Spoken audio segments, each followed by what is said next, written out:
Welcome to the Social Lens and thank you for watching. In a move that has reshaped South Africa's political landscape, the African National Congress, ANC, and the Democratic Alliance, DA, have formed an unprecedented coalition government. This historic pact, designed to navigate South Africa through its multifaceted crises, brings together the former Liberation Movement and the Pro-Business Party in a shared governance structure, setting aside decades of rivalry. This coalition comes in the wake of the ANC's loss of its parliamentary majority for the first time since the end of apartheid, marking a significant shift in the nation's political dynamics. President Cyril Ramaphosa, known for his centrist and pragmatic approach, played a pivotal role in steering the ANC towards a coalition with the DA, despite significant opposition from more left-leaning factions within his party. These factions had preferred alliances with breakaway parties advocating for radical economic reforms, including nationalization and land expropriation without compensation. Steenhuisen, leader of the DA, expressed his party's commitment to the coalition in a press briefing, stating, "Today, the DA becomes a party of national government." He highlighted the electorate's desire for collaborative governance and problem-solving over partisan conflict. This sentiment was echoed by large businesses and international investors, who favor the stability and pro-market policies promised by the ANC-DA coalition. In addition to the ANC and DA, the coalition has garnered support from two smaller parties, the IFP and the PA. The IFP, a Zulu nationalist party with 3.8% of the vote, and the PA, with a 2% vote share, bring additional diversity and stability to the coalition. The inclusion of these parties is strategically significant, as it helps mitigate criticism against the ANC for aligning with the predominantly white-led DA. The coalition's inclusivity aims to address various demographic and regional interests, promoting a more cohesive governance model. The IFP's participation is particularly notable in KZN, where it has substantial support. The PA's involvement, representing South Africa's colored communities, further broadens the coalition's demographic reach. Despite the broad coalition, significant opposition remains from the MK Party and the EFF. The MK Party, founded by former President Jacob Zuma and securing 14.6% of the vote, has positioned itself in direct opposition to Ramaphosa's leadership. The MK's refusal to participate in the coalition, coupled with its legal challenges to the election results, underscores the deep-seated divisions within South Africa's political landscape. The EFF, led by Julius Malema, similarly declined Ramaphosa's invitation to join a government of national unity, GNU. Malema, whose party is known for its Marxist and radical economic stance, rejected any cooperation with the DA, labeling it a neo-colonial entity. This rejection reflects the EFF's strategic positioning as an oppositional force seeking to attract disenfranchised voters through its hardline policies. The coalition has elicited a range of reactions both domestically and internationally. Within South Africa, the business community and international investors have largely welcomed the coalition, viewing it as a stabilizing force that can foster economic growth and policy continuity. The focus on renewable energy and infrastructure development is particularly seen as a positive step towards addressing the country's persistent power cuts and infrastructural deficiencies. On the political front, reactions are mixed. Supporters of the coalition praise the unprecedented cooperation between former adversaries, viewing it as a necessary step towards national reconciliation and effective governance. Critics, however, express skepticism about the coalition's longevity and ability to navigate deep-seated ideological differences. The coming months will be crucial in determining the coalition's effectiveness. The ability to navigate policy differences, manage public expectations, and deliver tangible improvements in governance and economic performance will be critical. This agreement, captured in the Comprehensive Statement of Intent of the 2024 Government of National Unity, represents a significant shift in the country's political dynamics. This detailed report explores every facet of this historic agreement, delving into its implications for South Africa's political, social, and economic future. The preamble of the Statement of Intent acknowledges the strides made since 1994 in establishing a non-racial, non-sexist, united, and democratic society. It underscores the progress towards building a democratic state guided by a progressive constitution and a robust institutional framework designed to translate constitutional values into practice. This foundational context sets the stage for understanding the significance of the 2024 elections and the resulting coalition.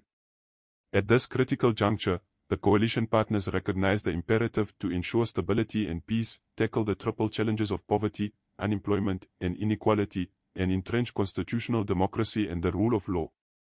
A professional, merit-based, non-partisan public service that prioritizes people's needs is another key principle. Integrity, good governance, and accountable leadership are deemed essential for building public trust and ensuring effective governance.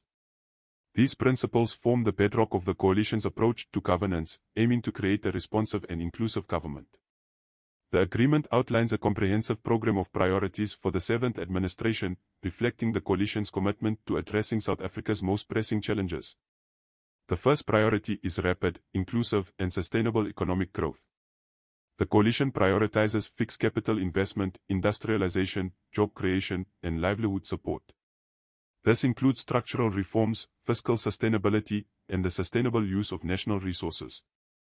The goal is to ensure macroeconomic management supports national development goals in a sustainable manner. The second priority is creating a more just society. Tackling poverty, spatial inequalities, food security, and the high cost of living are critical. The coalition aims to provide a robust social safety net, improve access to quality basic services, and protect workers' rights. These efforts are geared towards building a more equitable society. The third priority is stabilizing local government. Effective cooperative governance, appropriate responsibility assignment to different government spheres, and a review of the role of traditional leadership in governance are essential components. These measures aim to enhance local government stability and effectiveness. The fourth priority is investing in people. Education, skills development, and affordable quality healthcare are prioritized to empower citizens and foster economic growth.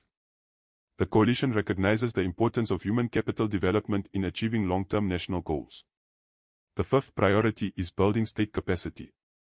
Creating a professional, merit-based, corruption-free, and developmental public service is a priority. Restructuring and improving state-owned entities to meet national development goals are also critical components of this strategy. The sixth priority is strengthening law enforcement. Addressing crime, corruption, and gender-based violence, as well as enhancing national security capabilities, are vital for ensuring public safety and stability. The seventh priority is strengthening parliamentary functions. Enhancing the effectiveness of Parliament in its legislative and oversight roles is essential for maintaining a robust democratic system. The eighth priority is strengthening social cohesion. Promoting nation-building, democratic participation, and common programs against racism, sexism, tribalism, and other forms of intolerance are key to fostering a cohesive society. The ninth priority is foreign policy based on human rights. The coalition's foreign policy will focus on human rights, constitutionalism, national interest, solidarity, and peaceful conflict resolution. Achieving the African Agenda 2063 and fostering cooperation on a global scale are also priorities. While the coalition aims to stabilize the nation and address pressing socio-economic issues, some fear it represents a step backward in the struggle for genuine transformation and equity.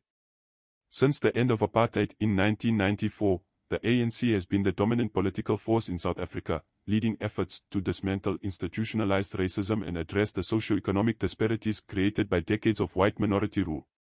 The ANC's governance has been marked by policies aimed at redressing historical injustices, such as black economic empowerment, BEE, and land reform.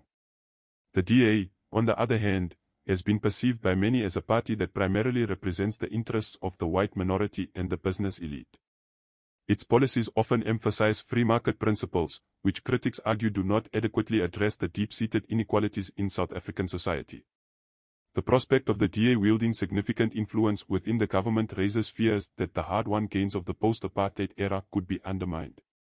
For many South Africans, particularly those from disadvantaged black communities, the ANC-DA coalition is seen as a potential reversion to the status quo, where the interests of the wealthy and powerful take precedence over those of the marginalized. This concern is rooted in the DA's policy positions and historical voter base, which critics argue have not prioritized the needs of the poor and historically oppressed. One of the main fears is that the coalition will result in policy compromises that dilute the ANC's transformative agenda. This includes concerns about the potential rollback of affirmative action policies and social welfare programs designed to uplift black South Africans.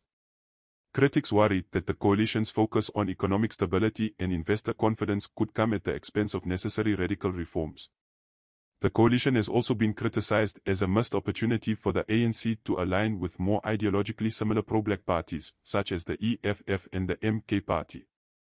These parties advocate for more radical economic policies, including land expropriation without compensation and nationalization of key industries, which they argue are essential for addressing the deep-rooted inequalities in South Africa. The EFF, led by Julius Malema, and the MK Party, founded by former President Jacob Zuma, represent significant segments of the black population that are dissatisfied with the pace of change under ANC rule. The exclusion from the coalition government is seen by some as a betrayal of the struggle for true economic liberation and social justice. A significant concern among critics is that the coalition will exacerbate existing inequalities. The fear is that the government's policies will favor the wealthy and business interests, leading to a situation where the rich become richer while the poor continue to suffer. This concern is particularly acute given South Africa's already high levels of income inequality and poverty. Critics argued that the DA's economic policies, which emphasize deregulation and privatization, could undermine public services and social safety nets that are vital for the poor. There is also concern that the coalition's focus on attracting foreign investment and maintaining fiscal discipline will lead to austerity measures that disproportionately affect the disadvantaged. By aligning with the DA, the ANC risks alienating its traditional support base and undermining its credibility as a party committed to transformation. This could lead to increased social fragmentation and disillusionment among black South Africans who feel that their aspirations and struggles are being sidelined. The sense of betrayal and abandonment could fuel social unrest and further deepen divisions within society, posing a significant challenge to the country's stability and unity.